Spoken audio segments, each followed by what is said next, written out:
Welcome back to the Kearsarge Chronicle. I'm Sean Bowman. With me today is Rik Marley from the Flying Goose Brew Pub. Hi. How are you? Good. How are you? I'm doing great. Be better if I had one of your brews, but it's a little early in the day. We could order some. We have a bartender here.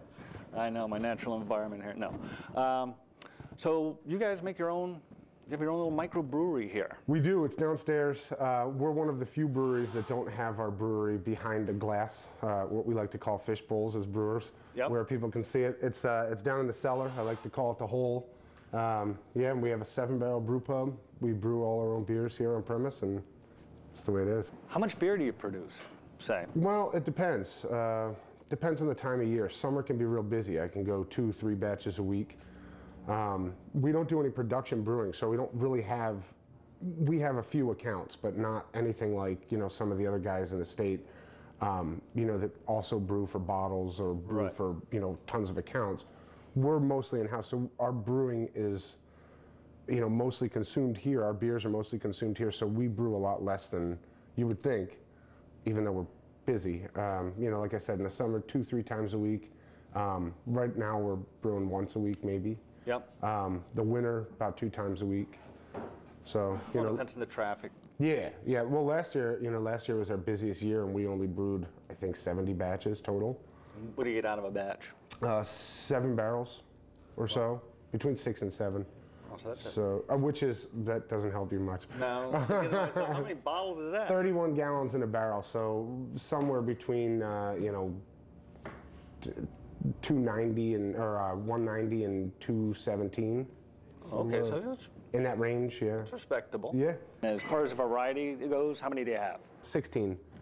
Technically 15 because we're out of one that's down in the fermenter. Oh, okay. And we just ran out of one of our seasonals. I have another seasonal coming to back that one up, but it's not quite ready yet. So we have usually 17 on at any given time. I mean, if you were to ask the number of beers that we brew during the course of a year, I don't know.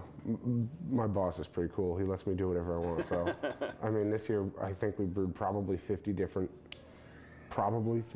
beers, but maybe more. Wow. Yeah, we kind of went nuts. Yeah, I'll say. It's a lot of fun. Is there a pub favorite that people like? Oh, absolutely. The pub favorite would be the Pearly Town IPA. If our bartender was back here, I'd have him pour us one. We could look at it. Pearly Town IPA. It's an English-style IPA. It's brewed with English 2-row malt. We actually use domestic hops, but it's a domestic hop based on an English hop. So it doesn't have that West Coast, astringent hop bite that is normally associated with American IPAs. So it's malty, but bitter. Don't let the English hop fool you. It's still a bitter beer. It's got some bite to it. Yeah, but I think it's for those that like IPAs but don't like the trend that American IPAs are taking with the insane bitterness. So, but that's by far probably even 2-to-1 over everything else. Come on, what's your favorite? I don't know. That's a tough one, man. I like them all. Generally, it's whatever's down in the fermenter because then I don't have to come up here and get it. Walk all the way up. Yeah. I just stay down there and keep working. I don't know. I would say probably the Long Brothers. Long Brothers is a West Coast style IPA, American IPA. It's heavy with American hops, typically West Coast hops. We use Magnum. It's a type of hop. We use Amarillo, Citra, Cascade, and I'm missing one. I wish I could remember this. We use it's got that West Coast hop bite that you come to expect from an American IPA these days. It's real good, and it's still got a nice balance. So that's my favorite. So it seems like you have some beer connoisseurs around here. Yeah, we tend to get. It's funny, you get some beer nerds, and then you get the locals, and they'll drink whatever. They just like trying. I think it would be nice. I have a bias.